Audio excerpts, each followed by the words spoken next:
दोस्तों नमस्कार। क्या भारत में लोकतंत्र खत्म हो चुका है? क्या भारत में मोदी सत्ता तानाशाही का प्रतीक बन चुकी है? क्योंकि 9 बरस में पहली बार विपक्ष एकजुट हुआ। एकजुट होकर उसने एक पत्र लिखा। उस पत्र को सीधे तौर पर प्रधानमंत्री को संबोधित किया और इस बात का खुले तौर पर जिक्र किया कि भारत में लोकतंत्र खत्म कर तानाशाही प्रवृत्ति सत्ता का प्रतीक बन चुकी है। इससे पहले कई मौकों पर इस देश के संवैधानिक संस्थानों को लेकर क्या संसद क्या सड़क कई जगहों पर हल्ला बोला गया। कई मौकों पर इस बात का भी जिक्र हुआ कि न्यायपालिका को भी प्रभावित करने की स्थिति में सरकार आ चुकी है। कई बार इसका जिक्र हुआ कि मीडिया को अपने साथ या अपने तले कैसे सत्ता दबा रही है। यानी इस देश में लोकतंत्र के जो भी अलग अलग खंबे हैं उनको लेकर सत्ता अपने तौर पर अपने अनुकूल परिभाषित करती है। लेकिन इससे पहले कभी भी किसी ने पत्र नहीं लिखा, खुले तौर पर जिक्र नहीं किया। और ध्यान दें तो राहुल गांधी भी लंदन पहुंचे तो उन्होंने खुले तौर पर एक ही एहसास वहां से दिखलाया कि भारत के भीतर मोदी सत्ता लोकतंत्र को खत्म कर रही है, देश को बर्बाद कर रही है। भारत के भीतर के संघवाद को भी वह खत्म कर रही है और तमाम संस्थानों को सत्ता के लिए काम करने पर मजबूर किया जा चुका है। और आज 9 नेताओं ने 3 पन्ने का एक पत्र लिखा। उस पत्र के जरिए 3-4 बड़े सवालों को उठा दिया। पहला सवाल तो यही कि पूरे तरीके से इस देश की जो जांच एजेंसियां हैं वह पॉलिटिकली मोटिवेटेड यानी राजनीति के प्रभाव के तहत काम करती है, जिससे सत्ता को लाभ होता है। पूरे तरीके से विपक्ष का खात्मा करने की दिशा में इस देश की जांच एजेंसियां काम करे, इसके लिए सरकार उनको प्रवोक करती है और उनको उस दिशा में काम करने के लिए मजबूर कर देती है। और जो भी विरोधी शख्स है अगर वो बीजेपी के साथ खड़ा हो जाए तो यही जांच एजेंसियां उसकी पूरी जांच ठंडे बस्ते में डाल देती है और जांच रुक जाती है। और यह स्थिति इस देश के भीतर 9 बरस से चली आ रही है और उसमें एक पूरे लंबे नेताओं की फहरिस्त भी दी गई है कि दरअसल इन नेताओं को किस रूप में राजनीति से प्रभावित होकर शिकंजे में लिया गया। हम उस पत्र को आपके सामने पढ़ें या उसके मजमून को बताएं उससे पहले 3-4 सवालों को आप समझ लीजिए। जो पत्र लिखा गया है उसमें किसी भी कांग्रेस के नेता के हस्ताक्षर नहीं है।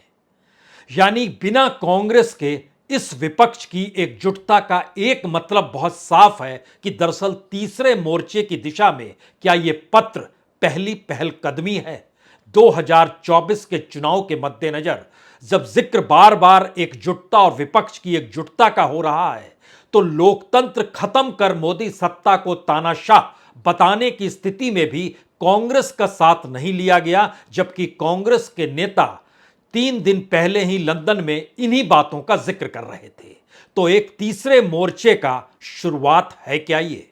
दूसरी बड़ी बात, इसके भीतर में अडानी का जिक्र नहीं किया गया। अडानी के घटनाक्रम का जिक्र किया गया, कंपनियों का जिक्र किया गया, अंतर्राष्ट्रीय तौर पर किसी कंपनी ने किस रूप में रिपोर्ट दी उसका जिक्र किया गया। इसका भी जिक्र हुआ कि एसबीआई और एलआईसी का तकरीबन 78,000 करोड़ रुपया कैसे डुबा दिया गया और जांच एजेंसियों को क्या काम करना चाहिए वो काम नहीं करती है। लेकिन उसमें कहीं भी 3 पत्र में अडानी शब्द का जिक्र नहीं किया गया। और ध्यान दीजिए तो कांग्रेस या राहुल गांधी पहला शब्द अडानी को ही लेती है। इस पत्र के मजमून की तीसरी बड़ी खासियत सब यही है कि 9 बरस में अगर पहली बार सिलसिलेवार तरीके से अलग अलग परिस्थितियों में जांच एजेंसी, इस देश के भीतर में राज्यपालों की भूमिका, इस देश के भीतर में राजनीतिक तौर पर बीजेपी की अपनी भूमिका को लेकर जो सवाल विपक्ष ने खड़ा किया है उसके संकेत बहुत साफ हैं कि 2024 का चुनाव डेमोक्रेसी वर्सेस ऑटोक्रेसी यानी लोकतंत्र बनाम तानाशाह की स्थिति में क्या अब हर कोई लाने को तैयार हो चला है। लेकिन जिन नेताओं ने हस्ताक्षर किए उन तमाम राज्यों में उनकी चुनावी जीत क्या रही, उन जगहों पर कांग्रेस की जीत क्या रही, उन जगहों पर बीजेपी की जीत क्या रही, और उन जगहों पर तीसरा मोर्चा अगर बन जाता है तो क्या वाकई यह तीसरे मोर्चे के लिए लाभदायक स्थिति है, या फिर इसके ठीक उलट दो तीन बातें और महत्वपूर्ण इसी दौर में निकली है। अगर सरकार ऑटोक्रेसी के साथ यानी तानाशाही के साथ चल रही है तो जिन्होंने हस्ताक्षर किया है उनकी गिरफ्तारी कभी भी हो सकती है, क्योंकि उनके खिलाफ ईडी के तमाम मामले दर्ज हैं, सीबीआई के तमाम मामले दर्ज हैं उन नेताओं के ऊपर। और छत्रपों की गिरफ्तारी करने से कुछ आहट होती नहीं है, यह संदेश चाहे थर्ड फ्रंट बनते हुए विपक्षी दलों के भीतर मनीष सिसोदिया की गिरफ्तारी के साथ उभरा, या मनीष सिसोदिया की गिरफ्तारी को लेकर हथियार बनाया गया, लेकिन दो सत्य साथ है कि कांग्रेस के भीतर गांधी परिवार, उसके जरिए निजी आरोप उन पर नहीं है, हेराल्ड के जरिए आरोप है। लेकिन दूसरे तरफ छत्रप नेताओं जिन्हों के हस्ताक्षर हैं उनको सरकार जब चाहे तब गिरफ्तार कर सकती है, क्योंकि उनके खिलाफ मामले हैं। आइए एक एक करके हर पन्ने को आज खोलने की जरूरत है, और इसको जरा समझना इसलिए भी जरूरी है क्योंकि 9 बरस में पहली बार सीधे तौर पर लिखा गया कि हम लोकतंत्र से तानाशाही में बदल रहे हैं। इस पत्र के मजमून पर जिन्होंने हस्ताक्षर किया है उसमें ममता बनर्जी है, उसमें अखिलेश यादव हैं, उसमें चंद्रशेखर राव हैं, उसमें तेजस्वी यादव हैं, उसमें उद्धव ठाकरे हैं, उसमें फारूक अब्दुल्ला हैं, उसमें शरद पवार हैं, उसमें भगवंत मान हैं और अरविंद केजरीवाल हैं। दिल्ली और पंजाब के मुख्यमंत्री यानी एक ही पॉलिटिकल पार्टी, बाकी तमाम जगहों पर पश्चिम बंगाल, उत्तर प्रदेश, तेलंगाना, बिहार, महाराष्ट्र और जम्मू कश्मीर, इन राज्यों की घेराबंदी है। हम उस तीसरे मोर्चे पर आए, पहले उस पत्र के मजमून को समझिए जिसमें साफ तौर पर लिखा गया कि विपक्षी नेताओं के खिलाफ केंद्रीय एजेंसियों का मनमाना इस्तेमाल यह दिखाता है कि हम एक लोकतंत्र से तानाशाही में तब्दील हो गए हैं। और इसका आधार मनीष सिसोदिया की गिरफ्तारी को यह कहकर बताया गया कि लंबी तलाशी के बाद 26 फरवरी 2023 को मनीष सिसोदिया को सीबीआई ने गिरफ्तार कर लिया। कथित तौर पर गड़बड़ी के आरोप में यह गिरफ्तारी की गई, वह भी बिना कोई सबूत पाए हुए। इसमें इसका और जिक्र किया जाता है कि आरोप कोई नहीं है, सारे आरोप बेबुनियाद हैं, राजनीतिक षड्यंत्र के तहत कार्रवाई की गई है। और इस गिरफ्तारी ने पूरे देश के आवाम को गुस्से में भर दिया। दुनिया भर में मनीष सिसोदिया दिल्ली स्कूल एजुकेशन में बदलाव के लिए जाने जाते हैं, और उनकी गिरफ्तारी को दुनिया भर में बदले की भावना से की गई राजनीतिक कार्रवाई के उदाहरण के तौर पर देखा जा रहा है। इससे यह बात पुष्ट होती है कि जिसके बारे में पूरी दुनिया आशंकित है कि भाजपा के तानाशाही शासन के दौरान भारत के लोकतांत्रिक मूल्य खतरे में है।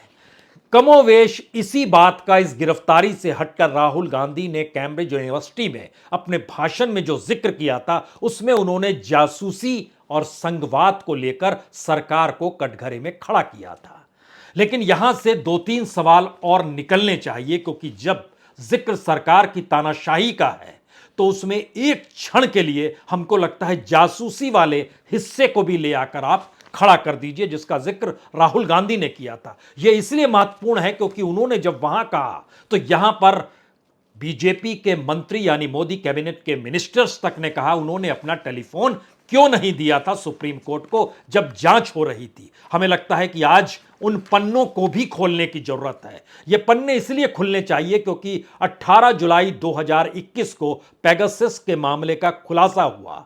मामला सुप्रीम कोर्ट में चला गया और 27 अक्टूबर 2021 को सुप्रीम कोर्ट ने कहा कि हर बार राष्ट्रीय सुरक्षा का हवाला देकर सरकार फ्री पास नहीं ले सकती।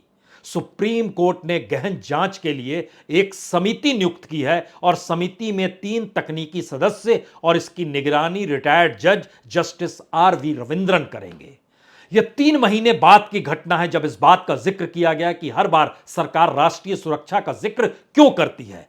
अब आप देखिए, जब फैसला देते हैं चीफ जस्टिस रमन्ना, उस वक्त 27 अगस्त को वो रिटायर हो रहे हैं और 26 अगस्त को फैसला देते हैं। उस फैसले में क्या लिखा हुआ है कि फोन में स्पाईवेयर के उपयोग पर कोई निर्णायक सबूत नहीं मिला, केंद्र सरकार ने पैनल के साथ सहयोग नहीं किया। यह इसका छोटा सा मजमून है, लेकिन इस मजमून को जब आप बड़ा करेंगे तो जो समिति ने निष्कर्ष निकाला, पहले आप उसको सुन लीजिए, फिर आप समझ पाएंगे लोकतंत्र है या तानाशाही है और जासूसी का मसला क्यों महत्वपूर्ण था, जिसका जिक्र राहुल गांधी कैम्ब्रिज में कर गए। उन्होंने कहा कि दरअसल समिति का निष्कर्ष इस दौर में जो हमने निकाला, सुप्रीम कोर्ट के तमाम डॉक्यूमेंट से हमारी टीम ने निकाला, उसमें बहुत साफ तौर पर लिखा गया कि सरकार ने जांच में सहयोग करने से इनकार कर दिया, बार बार राष्ट्रीय सुरक्षा का हवाला दिया और सुप्रीम कोर्ट ने विशिष्ट विवरण नहीं मांगे थे, सिर्फ पूछा इस्तेमाल किया या नहीं किया। लेकिन सरकार ने हर बार जवाब देने से इनकार तो दूर, सुप्रीम कोर्ट के किसी भी सवाल का जवाब गंभीरता के साथ नहीं दिया। और जो कमेटी बैठी थी उसने जानकारी दी कि जो 29 फोन उसके पास आए थे उसमें 5 फोन में मैलवेयर का जिक्र था और यही सवाल पूछा जा रहा था कि दरअसल आपने इसका इस्तेमाल किया या नहीं किया। पेगासस नहीं बल्कि मैलवेयर था, लेकिन राष्ट्रीय सुरक्षा का जिक्र कर सुप्रीम कोर्ट को भी दरकिनार कर दिया गया। और एक सवाल यहां पर सबसे बड़ा यही निकल कर आया जो शायद लोकतंत्र और तानाशाही के बीच इस देश की परिस्थितियों को खड़ा करता है कि इस नागरिक और संवैधानिक अधिकारों का संभावित तौर पर गंभीर उल्लंघन हुआ। यह जासूसी वाले पूरी सुनवाई के दौर में नजर आया और नागरिक इस उल्लंघन का उपाय खोजने के लिए सुप्रीम कोर्ट गया और सरकार ने सहयोग से इनकार कर दिया। यहां पर एक दूसरा सवाल है, अगर कोई नागरिक पुलिस जांच में सहयोग करने से इनकार कर दे या अदालत या उसकी निगरानी वाली जांच के साथ ना खड़ा हो, तो परिणाम किसी भी नागरिक के लिए कितने खतरनाक होंगे। कानून के सामने सत्ता, सरकार, आम नागरिक सभी बराबर होते हैं, लेकिन यहां बराबर की स्थिति नहीं थी। दूसरा सवाल था कि कानून के ऊपर अगर सरकार जवाब नहीं दे रही है तो क्या यह लोकतंत्र है, क्योंकि अदालत ने अगर दबाव नहीं डाला तो दूसरा सवाल यह भी निकला कि सुप्रीम कोर्ट ने इसके बाद उस पूरे मामले को ठंडे बस्ते में डाल दिया, तो क्या उसने खुद को कमजोर नहीं किया? क्योंकि सिर्फ नोट लिख के सरकार ने उसकी समिति के साथ सहयोग नहीं किया, यह संकेत बहुत साफ है कि गंभीर नागरिक अधिकारों का उल्लंघन के अदालती अनिवार्य जांच के साथ सहयोग वैकल्पिक है। तो यह भविष्य के लिए सत्ता को ग्रीन सिग्नल तो नहीं है कि आप मनमर्जी कर सकते हैं। इसीलिए इस परिस्थिति के बाद दोबारा लौटिए इस पत्र को जो आज 3 पन्नों का लिखा गया, उसमें बहुत साफ तौर पर 9 बरस में कोई पत्र नहीं लिखा गया, लेकिन इस पत्र में लिखा गया कि आपके शासन में 2014 से अब तक जितने राजनेताओं की गिरफ्तारी हुई, छापे मारे गए या पूछताछ हुई, उनमें ज्यादातर विपक्षी नेता हैं। और मजेदार बात यह है कि उन विपक्षी नेताओं के खिलाफ केंद्रीय एजेंसियों की जांच धीमी पड़ जाती है जो बीजेपी में शामिल हो जाते हैं। उसमें उदाहरण भी दिया गया, मौजूदा असम के मुख्यमंत्री हेमंत बिस्व शर्मा, सीबीआई और ईडी ने 2014-15 में शारदा चिटफंड घोटाले में उनके जांच की शुरुआत की। हालांकि जब उन्होंने बीजेपी ज्वाइन कर लिया तो फिर केस आगे नहीं बढ़ा। और यही स्थिति शुभेंदु अधिकारी की, यही स्थिति मुकुल राय की, यही स्थिति राणे की, और इसी स्थिति के आसपास हर ज्वाइन करने वाला अगर शामिल हो जाता है बीजेपी में और ज्वाइन करने की परिस्थिति के बाद ठंडे बस्ते में फाइल डल जाती है, तब इसके क्या मतलब निकाले जाएं, यह सवाल इसमें पूछा गया है। उसके बाद बहुत साफ तौर पर कुछ नामों का इस पत्र में जिक्र किया गया कि पॉलिटिकली मोटिवेटेड सरकार कैसे जांच एजेंसियों के जरिए विपक्ष को खत्म करना चाहती है। लालू यादव का नाम, संजय राउत का नाम, आजम खान का नाम, नवाब मलिक और अनिल देशमुख का नाम, अभिषेक बनर्जी जो ममता बनर्जी के भतीजे हैं उनका नाम, सीधे तौर पर कहा गया कि कैसे आप विपक्ष को खत्म करने के लिए जांच एजेंसियों का इस्तेमाल करते हैं। लेकिन यहीं पर एक और सवाल आया, क्या सीधे टकराव को लेकर विपक्ष के जिन नेताओं ने हस्ताक्षर किए हैं उन्होंने अडानी का जिक्र नहीं किया? यह बड़ा शानदार है। जिस पार्लियामेंट के भीतर घंटों तक नारे लगते रहे, अंबानी अडानी भाई भाई, और उस नारों के मद्देनजर जो भाषण हुआ राहुल गांधी का, जो भाषण हुआ खड़गे का, उसको स्पंज किया गया, सारी बातें हैं। लेकिन जरा उस पत्र के मजमून का यह हिस्सा इसलिए देखिए क्योंकि लड़ाई बीजेपी को लेकर कांग्रेस की जो लड़ाई और जो तीसरा मोर्चा बन रहा है, इन दोनों के बीच की परिस्थिति को भी एक क्षण के लिए आपको समझना होगा। इस पत्र में लिखा गया कि एक international forensic financial research report के बाद एसबीआई और एलआईसी ने एक कंपनी, अडानी नहीं, एक कंपनी के चलते अपने शेयरों के मार्केट कैपिटलाइजेशन में 78,000 करोड़ से ज्यादा रुपए गंवा दिए। इस जांच एजेंसियों को इस कंपनी की आर्थिक विसंगतियों की जांच करने के लिए क्यों नहीं लगाया गया? यानी एक कंपनी, इस कंपनी अडानी का जिक्र नहीं करने से कतराया गया इस पत्र में, जबकि इस कंपनी में जनता का पैसा लगा हुआ है। फिर से इस बात का जिक्र है, इस कंपनी में। इस सवाल के बाद राज्यपालों की भूमिका को लेकर भी सवाल उठाए गए इस पत्र में, जिसमें साफ तौर पर कहा गया कि संघवाद किस तरीके से खत्म किया जा रहा है, संविधान के प्रावधानों के खिलाफ राज्यपालों की भूमिका महाराष्ट्र में, तमिलनाडु में, पश्चिम बंगाल में, पंजाब में, तेलंगाना में, दिल्ली में, और जिस तरीके से गवर्नर मूव करते हैं वो उनकी स्वायत्तता और निष्पक्षता पर सवाल उठाता है। और पत्र के आखिर में इस बात का जिक्र है कि डेमोक्रेसी में लोगों की इच्छा सर्वोपरि होती है। लोगों ने जो फैसला सुनाया उसका आदर किया जाना चाहिए, भले ही वो ऐसी पार्टी के पक्ष में दिया गया हो जिसकी सोच आपसे मेल नहीं कर पाती है। ये पत्र 2-3 मैसेज बहुत साफ आखिरी लेटर में आकर देता है, क्योंकि जो क्षत्रप हैं वो समझ गए हैं कि उनके लिए मुश्किल स्थिति और आने वाली है। कांग्रेस को वह खुद से अलग देखने की शुरुआत कर चुके हैं, क्योंकि कांग्रेस एक नेशनल पार्टी है और वहां पर उनकी गिरफ्तारी उस रूप में जो ईडी ने राहुल गांधी से पूछताछ की, सोनिया गांधी से पूछताछ की, या पूरा हेराल्ड का जो मसला है, उसके मद्देनजर अगर आप राज्यों में चले जाइएगा तो अलग अलग राज्यों में कांग्रेस के कई नेताओं के नाम ईडी में हैं, लेकिन उनका मतलब क्या है? मसलन चिदंबरम है, नवीन जिंदल है, रेवनाथ रेड्डी है, भूपेंद्र सिंह हुड्डा हैं, ओ क्रामी सिंह है, नवाम तुकू है, अशोक चौहान है महाराष्ट्र के, ये तमाम नेताओं की मौजूदगी है। लेकिन सवाल सबसे बड़ा ये है कि इस दौर में जिन नेताओं ने हस्ताक्षर किए वो जानते हैं कि आने वाले वक्त की राजनीति उनके लिए बहुत मुश्किल है। और ध्यान दीजिए तो ममता बनर्जी, उनके 26 नेता फंसे, उनका खुद का नाम नारदा शारदा मामले में है, ईडी की फाइल में दर्ज है। शरद पवार कोऑपरेटिव मामले से लेकर उनके साथ जो मंत्रियों की पूरी फहरिस्त है वह भी ईडी के दायरे में है। चंद्रशेखर राव, उनकी बेटी ही जो तेलंगाना के, उनकी बेटी, उसके अलावे 7 वहां के नेता और ब्यूरोक्रेट्स जो उनके करीब के हैं, उनका नाम ईडी के लिस्ट में है। उद्धव ठाकरे, उनके तो अपने साले साहब को ईडी पूछताछ कर चुकी है और कहा जाता है पता नहीं जिस दिन रूठ जाएगी उस दिन गिरफ्तार भी कर लेगी। तेजस्वी यादव का नाम भी मनी लॉन्ड्रिंग में ईडी ने दर्ज किया हुआ है। अखिलेश का मामला भी सीबीआई जांच के दायरे में है कि वो आय से ज्यादा संपत्ति का मामला है। फारूक अब्दुल्ला का नाम ईडी के दायरे में है। लेकिन सवाल यह है कि इन सब के बीच नीतीश कुमार ने साइन नहीं किया, हेमंत सोरेन ने साइन नहीं किया, स्टालिन ने साइन नहीं किया। एक भूमिका में है नीतीश कुमार अपने तौर पर इस देश की राजनीति को विपक्ष की एकजुटता के साथ खड़ा करने में, जहां कोई तीसरा मोर्चा ना बने बल्कि विपक्ष एकजुटता के साथ आकर खड़ा हो जाए। और नीतीश कुमार के खिलाफ कोई ऐसा बड़ा मामला भी नहीं है। हालांकि एक घोटाले का जिक्र उनको लेकर जरूर है वहां पर, लेकिन वह ईडी के लिस्ट में अभी तक नाम नहीं आया है।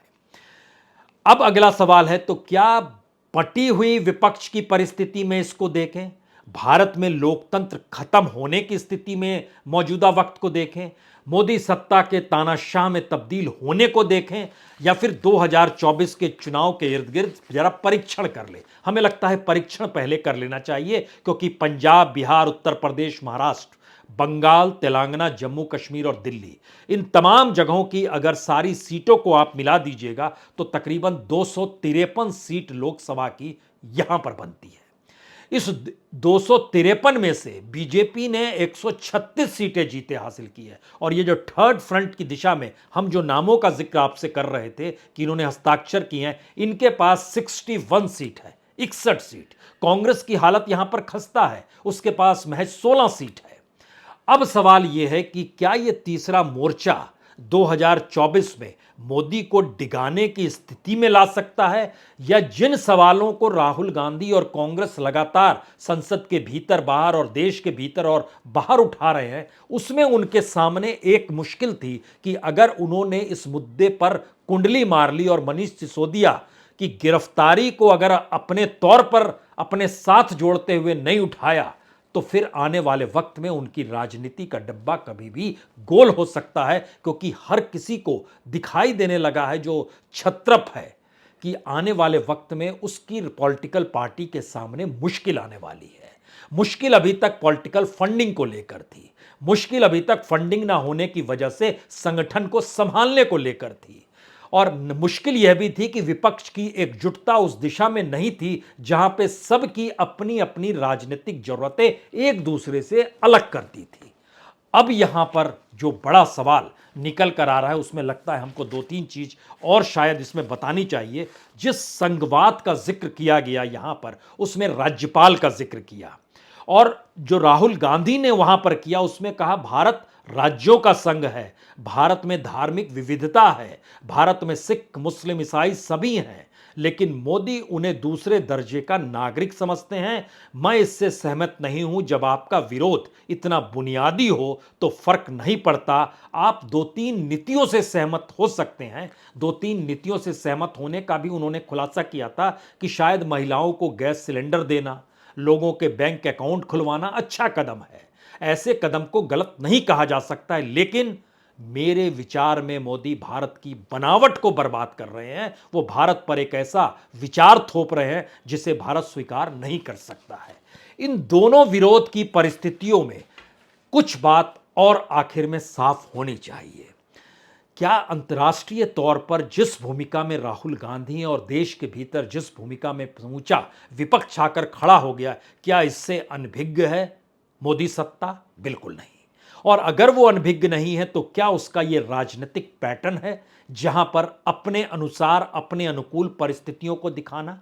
और जिस हिसाब से मीडिया या इस देश के भीतर में तमाम संस्थानों को और न्यायपालिका को भी प्रभावित करने की परिस्थिति लाकर खड़ी की गई, और उसमें विरोधियों के खिलाफ पड़ते हुए छापे, जांच, ईडी की पूरी रिपोर्ट, और ईडी ने ये सारे नाम जो हम नाम पढ़ते हैं वो सारे नाम सुप्रीम कोर्ट में सौंपे हुए हैं, और सुप्रीम कोर्ट ने अपने तौर पर कहा हुआ है कि आप कार्रवाई कीजिए, और उसी सुप्रीम कोर्ट ने ईडी को इसकी भी इजाजत दी हुई है कि 1 साल तक आप किसी को भी गिरफ्तार कर सकते हैं। तो अभी मार्च का महीना चल रहा है और अगले मार्च में नोटिफिकेशन होगा 2024 के चुनाव को लेकर।